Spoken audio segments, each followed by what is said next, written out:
spaceship, a global dystopia, where a tiny few people at the center running a world government that wouldn't be elected, it would be appointed, technocratic government, bureaucrats and technicians and engineers, medical experts, all these sort of people, that would dictate to every man, woman, and child on the planet.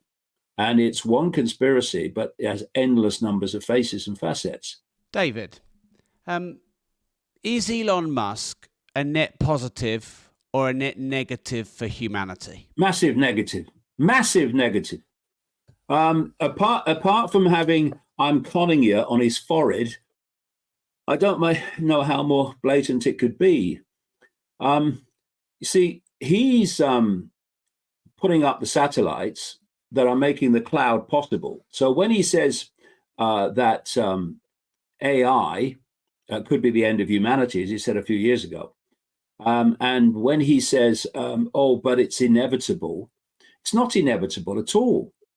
Those satellites are going up because they're being given permission by the Federal Communications Commission, the FCC in America. That's why they're going up.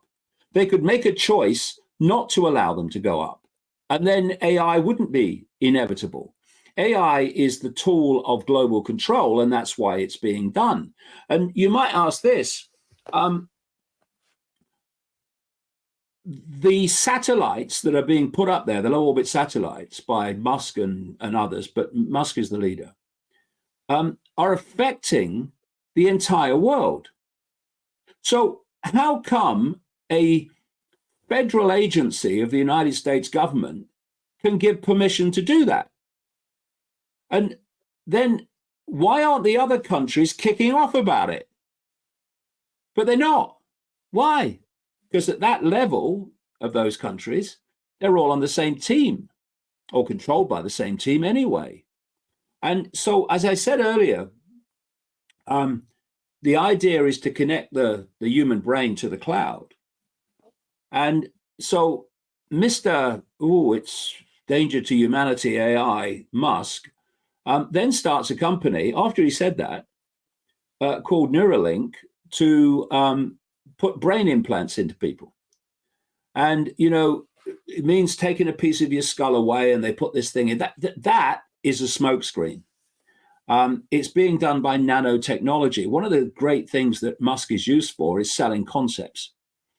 So he was actually asked in an interview I saw, well, you know, are people going to want to have part of their skull taken away? He said, oh, no, you might not have to do that. You know, you wouldn't have to do that because you can put it in there. You can put the brain chip in there through the veins and the arteries. And then you have the agenda of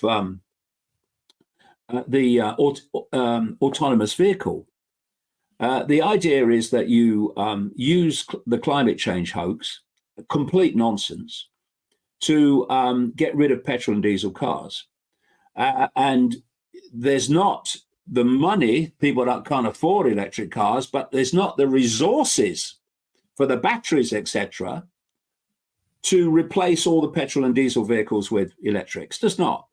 And they say, oh, yeah, we want electric vehicles. It saves the planet. Well, that's not what it's for, actually. It's about control. So if you want an autonomous vehicle, it can't be petrol or diesel. It's got to be electric, working with a computer. So you've got to get rid of petrol and diesel vehicles if you want the autonomous vehicles, which they do. So you get in a petrol and diesel vehicle now, and you basically, unless it's a military establishment or something, you drive it where you like. With an autonomous vehicle, the computer is going to decide where you can go or not, and that because it will be programmed not to take you where the authorities don't want you to go. And it's all about control. So here's three major planks. There are others, but there's three major pillars of this agenda: the cloud, the brain chip, and autonomous cars. And he is fronting up companies that are advancing all of them. And he's said that he supports a carbon tax that's straight off the cult agenda wish list. A carbon tax where to save the planet from the gas of life, you will only have to be able to buy certain number of things in a month before you cross your carbon limit,